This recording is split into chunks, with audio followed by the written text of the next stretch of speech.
You may not have heard of it, but some say Bilderberg is secretly trying to take over the world. We're trying to find out why some of the biggest names in business and politics are currently meeting very discreetly. Kind of said you were going to Bilderberg to see if it existed. Let me ask you now, does it exist? Oh, yeah. Yeah. 100. I mean, do those police... 100,000%. Do those police exist that took you to jail? Well, yeah. I'm calling from the police station. You know how many times I've been in a police station in my life? Twice. Both days here at Bilderberg. You know, I've never been arrested. I've never had a crossword with a policeman. And plus, you guys had 9/11 as well to fall back on and to remind you of how real this new world order really is. Well, President Obama sees himself as a citizen of the world. No coincidence that in Africa, out of the 30 wars, 32 wars taking place in the continent, 32 wars are energy wars, and the epicenter of all these wars is Sudan, and the epicenter of Sudan is Darfur. So in the United States, where all these groups talking about save Darfur, that's just, you know, facade for what is really, really going on. The Bilderberg group is meeting in... The elite of the world, and that's you, have been waging war on the people, waging war on any free populations, attempting to create your world government, a monopoly of thought, a monopoly of science, a monopoly of finance. You are destroying this species. According to the Financial Times, which says a group of powerful men and women will debate the future of the world. So there's been a lot of resistance, and the Bilderberg boys, the grumpy old men, because they're far behind on their effort to take over the world. Is this the most security you've ever seen for Bilderberg? And is Tim Geithner there? And Harrods, Times of London, they're all admitting it's world government. They have validated everything we've ever said. Stay with it. Again, the Bilderberg is aristocracy of purpose. They're not the only organization. They work hand in glove with the Trilateral Commission, the Council on Foreign Relations. They work together with International Monetary Fund, World Bank, European Central Bank. It's the money elite working on ways to control the population in the age of peak oil. I asked John Ronson, who has written about Bilderberg, what it really is. Bilderberg is a meeting of powerful centrist industrialists and politicians. They always meet in secret once a year. Jim, are you saying this is the most, in 30 plus years covering this, the most security you've ever seen? Yes. Okay. It goes for blocks and blocks up and down the road.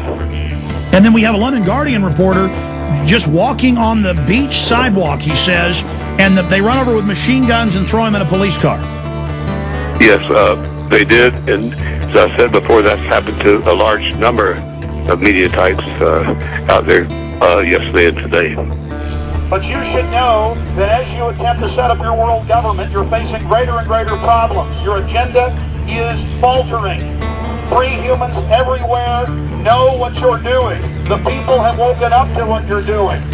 Again, it's the aristocracy of purpose. Two groups of people for the last 54 years, and over the course of history for the last 500 years, been working towards a goal of destroying the concept of nation states, destroying constitutions, subjugating the human race. And again, it's not a conspiracy. If you may, it is a systemic conspiracy, but there's a very, very clear-cut and easily identifiable system in place that puts all of these elements, from media control to government control to energy control, together into one apparatus, working together effectively towards its final goal, which is, you know, global control.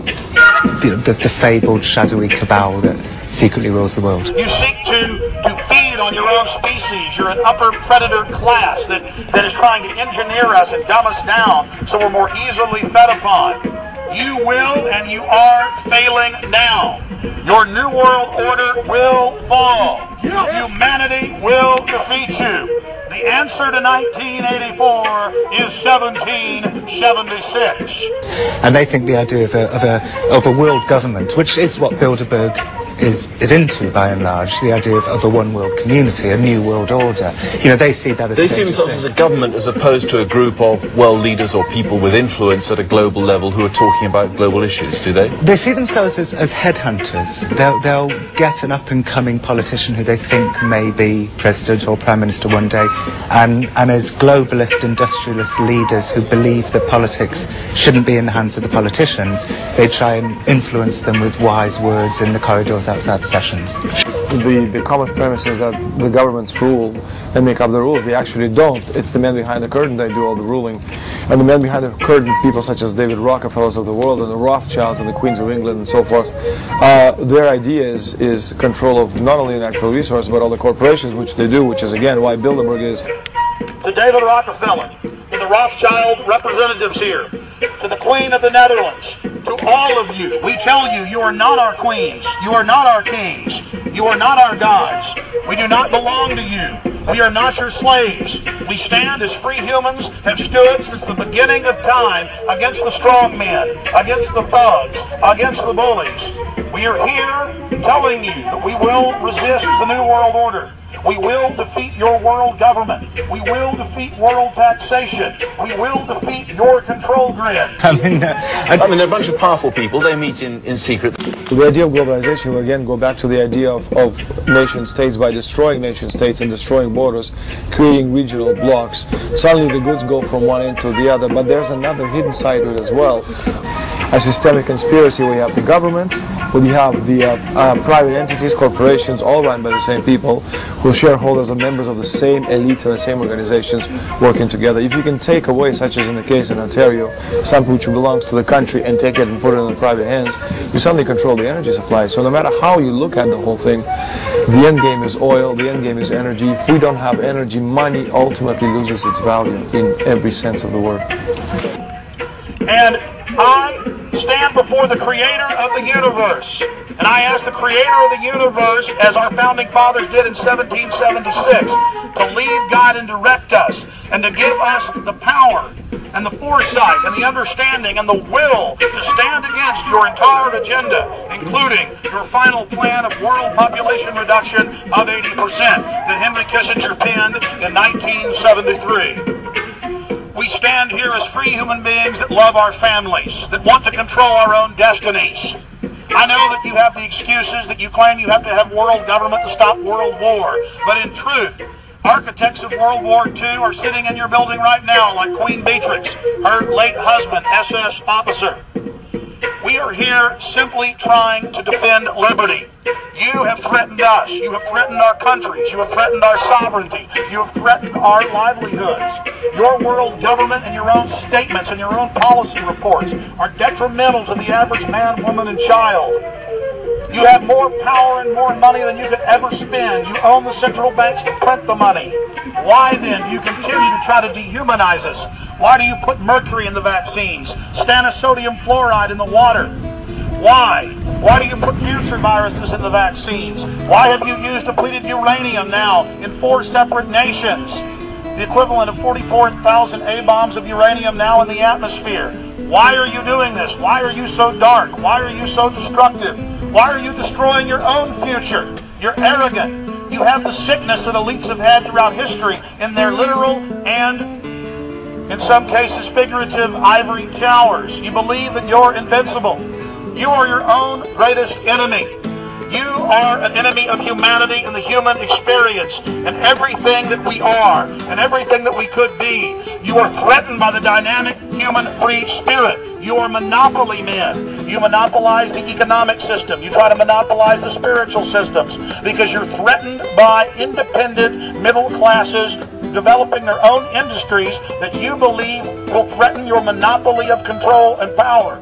We here, the free peoples of earth, stand against you and your wickedness. The numbers are growing every day. Millions of people every day wake up to what you're doing. They understand your program of control and they will resist it. I don't think I'm being self-righteous at all in saying that I think it's important that I'm here. I think it's important that Jim Tucker's here. It's important that, you know, the guy I just spoke to from Romania, he's here. It's important that Bernie, who went out on the boat to try and get near to take photographs of them from the sea, is here. I think it's all important. boats, but he said they didn't get within 3 miles before the Greek Navy came along and turned the boat around.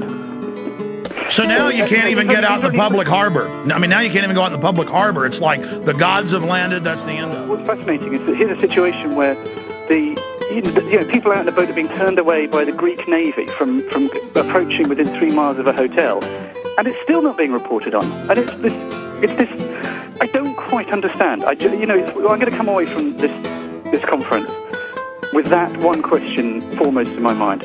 I don't understand why it's not being talked about in the press. You put Bilderberg into Google News, and it's prisonplanet.com, Prison Planet, The Guardian, Prison Planet, that one article in the Times, and that's about it. And that's depressing. Is that the best that we can do? Is that the best reporting that we can put together as a globe? Jesus, it's pathetic. See, the media's denied all this existed until about 6-7 years ago. Now they go, okay, they want world government.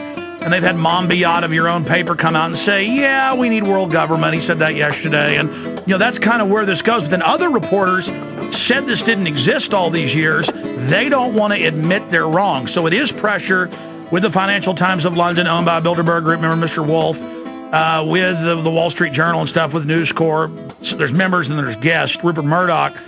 They do have a news blackout.